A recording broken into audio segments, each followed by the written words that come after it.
Andrea Agapito from WWF. Welcome.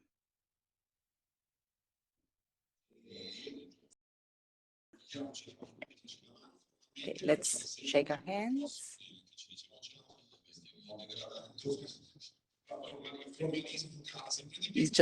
This is just formalities. So if someone says something about bird life, we all know that um, we know what we're talking about. We know their noises, the haunting of the pilgrim hawks. They generally act effectively because we see the bird life all around us, while the reptiles belong to a population of which we don't know much of. So they're in swamps and we don't know much about these areas. How did you intervene and why it's important to deal with amphibians as well? Well, amphibians, which can be less appealing than other animals, such as birds, for example, are very important because they're a group which are most threatened all over the world. About 30% of amphibians, over 6,000 of species of amphibians are threatened and are very particular animals because they are between water and earth. Most of them gets reproduced in moist areas and live their life close to moist areas in different environmental settings, rivers, and so on. So these are animals that live in those environments we already talked about because they live in the same environment as some birds, and they're among the ones that are most at risk. We've seen in a couple of years with droughts and all the floods.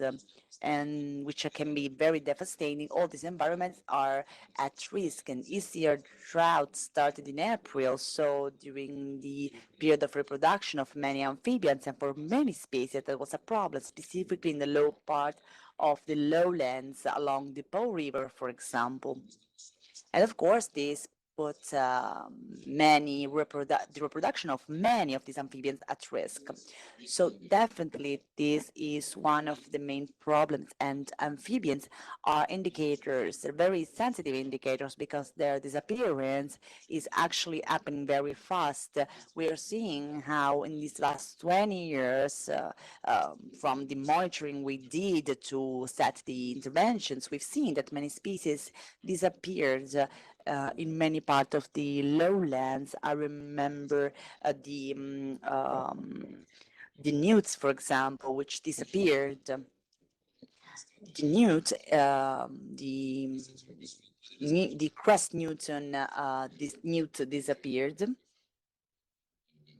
in many years where we did some intervention, because we have to remember that if in some river some fish suffer from the low level of the water level, they can still live. But if the amphibian cannot put their eggs, they cannot reproduce themselves because they don't live long. So a biotope can disappear, but the situation is quite critical. The case of amphibians, it's a case where we can actually act on, put something more and do something. Yes, absolutely. The project Gestire, we can first of all restore or create moist areas.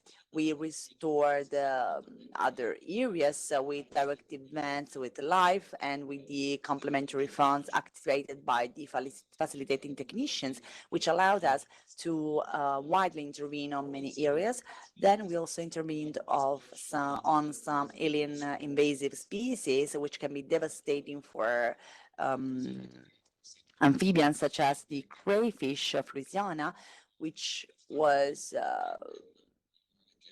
is an animal that has a direct impact. Moreover, when they arrive, newts disappear because it can have a huge impact on these species. So we did control control interventions on this animal to give more space to amphibians, but amphibians are also they can also be used to protect all the wildlife of these areas. We can say that when more complex life disappears, we don't see it, but it's also happening to other less complex species.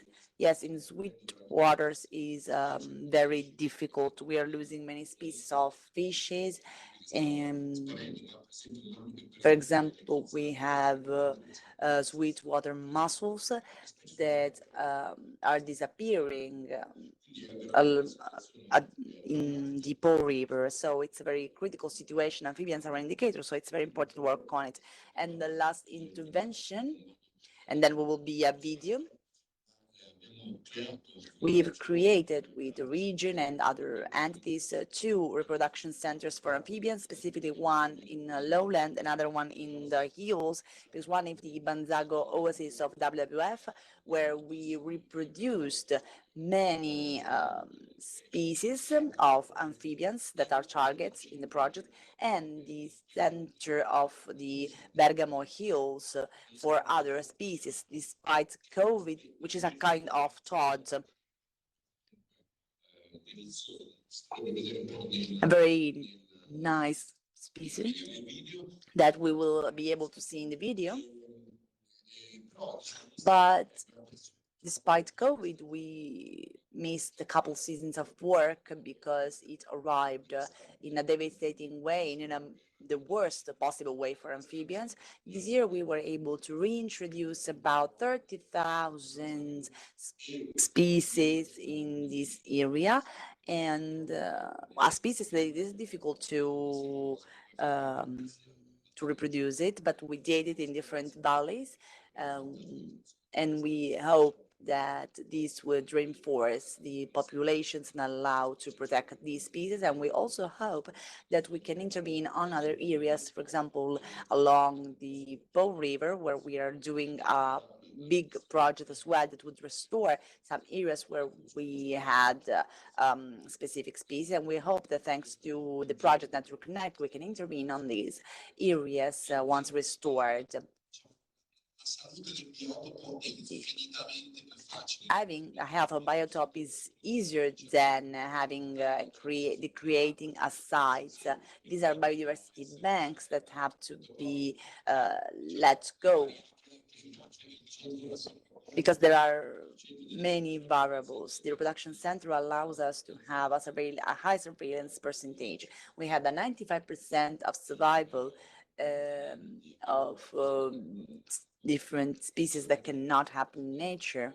We took the couples, they did the eggs for tadpoles, and tadpoles were inserted in some ponds that were protected. And